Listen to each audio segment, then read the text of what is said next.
Hai semua, Assalamualaikum warahmatullahi wabarakatuh. Alhamdulillah balik lagi ke channel aku, Hera Hardianti.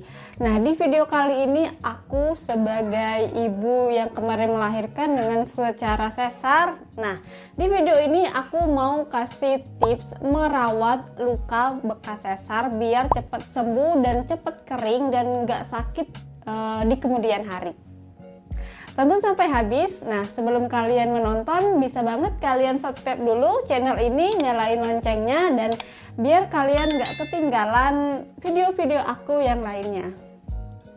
Nah, moms, siapa nih di sini yang melahirkan secara sesar? Nah, maupun sesar normal itu sama-sama ya, perjuangan ibu itu nggak ada gantinya dan nggak ada bedanya, sama-sama berjuang. Normal berjuang, sesar pun berjuang. Nah, berhubung aku kemarin melahirkan anak aku secara sesar, jadi di sini aku bisa sharing dan ngasih tips ke kalian gimana nih cara merawat luka bekas sesar.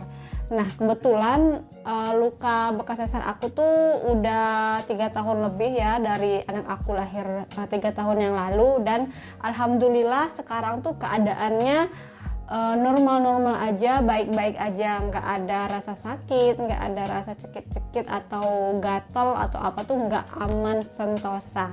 Nah, jadi berhubung ternyata ada nih ibu-ibu yang sampai anaknya umur 3 tahun lebih tuh kadang masih aja nih sakit, kok bisa gitu kan. Nah, jadi aku mau kasih tips ke kalian gimana cara merawatnya biar lukanya itu pas awal-awal kita habis lahiran itu kedepannya nanti nggak sakit gitu kan.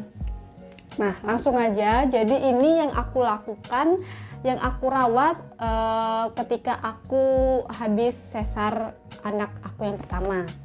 Nah, jadi setelah kita melahirkan sesar itu kan ada bekas jahitan ya, dan kalau pas masih di rumah sakit itu diperban, anggaplah ya, lupa aku namanya, diperban. Nah, kemudian pas kita pulang kan biasanya kita disuruh kalau aku dulu pas mau pulang itu dikasih pilihan sama perawat di rumah sakit, mau perban yang dari rumah sakit itu gratis atau perban yang agak lumayan bagus, perban yang bagus tapi dia tuh nambah 50.000 waktu itu, waktu tahun 2019 tuh nambah 50.000. Ya udah, aku pilih perban yang bagus itu, jadi kita nambah kena cas 50.000.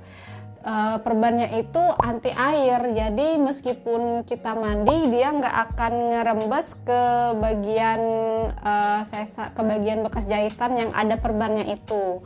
Nah, menurut aku kalau kalian dapat tawaran kayak gitu boleh banget kalian ambil, nggak apa-apa nambah 50.000. Atau misalkan kalian nggak dikasih tawaran seperti itu, kalian bisa banget nih beli perbannya ini di luar, di apotik. Bilang aja perban habis pasca sesar gitu kan, yang bagus gitu, yang anti air. Nah, setelah kita pulang kan, lukanya udah diperban.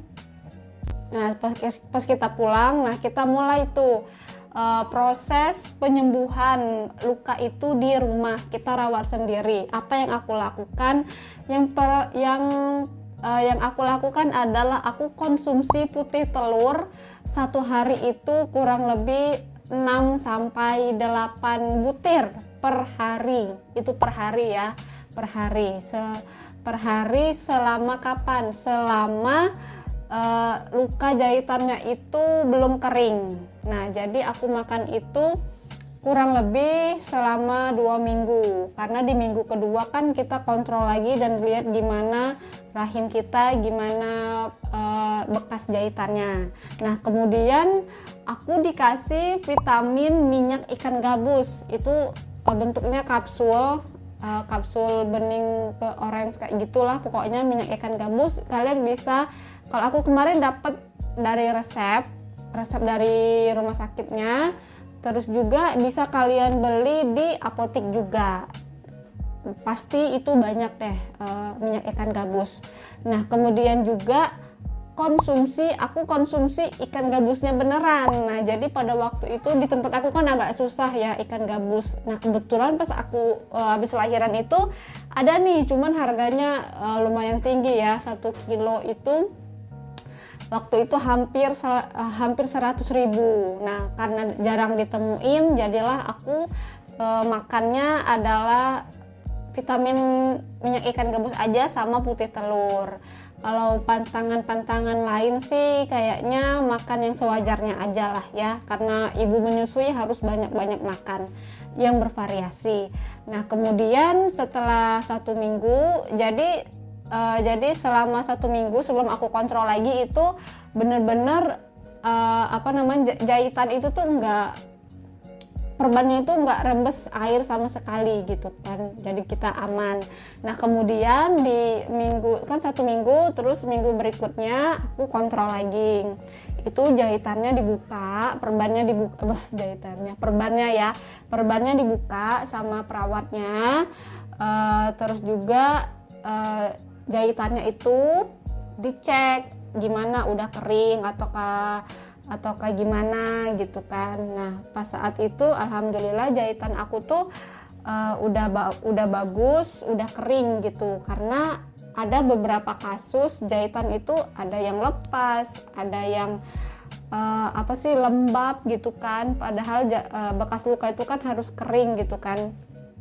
Terus juga kemudian ada yang kasusnya bernanah, ada yang lepas, macam-macam lah pokoknya. Nah alhamdulillah yang aku kemarin tuh bekas jahitannya itu bagus. Nah kemudian juga aku dicek rahimnya, dilihat semuanya, dikontrol, ternyata oh ya udah bagus. Dan pas minggu kedua itu udah nggak pakai perban lagi, karena jahitannya udah kering gitu kan. Tapi tetap dijaga jangan yang terlalu ditekan, jangan angkat berat yang kayak gitu.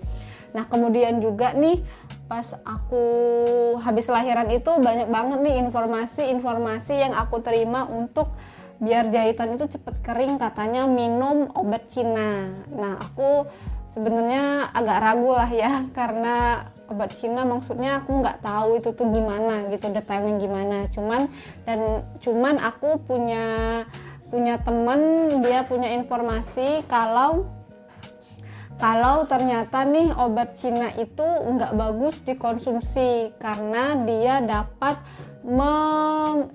membuat ASI itu menjadi kering. Nah padahal kita habis lahiran harus menyusui kan. Nah alhamdulillah waktu itu aku nggak jadi nih beli si obat Cina itu karena mendapatkan informasi dari teman aku. Nah jadi kalian yang ibu-ibu yang atau new mom nih pasti bingung kan gimana cara merawat luka sesar itu. Nah itu tadilah yang aku lakukan, dan alhamdulillah nih sampai anak aku 3 tahun nggak ada keluhan apapun. Nah cuman di aku tuh ada keloidnya. Nah keloid itu sebenarnya bukan masalah besar ya, cuman itu daging aja yang agak menonjol, tapi buat aku nggak masalah sih, nggak yang risih, nggak yang gimana juga. Tapi kalau kalian mau ilangin itu bisa kayak pakai krim kayak gitu, cuman aku nggak pakai.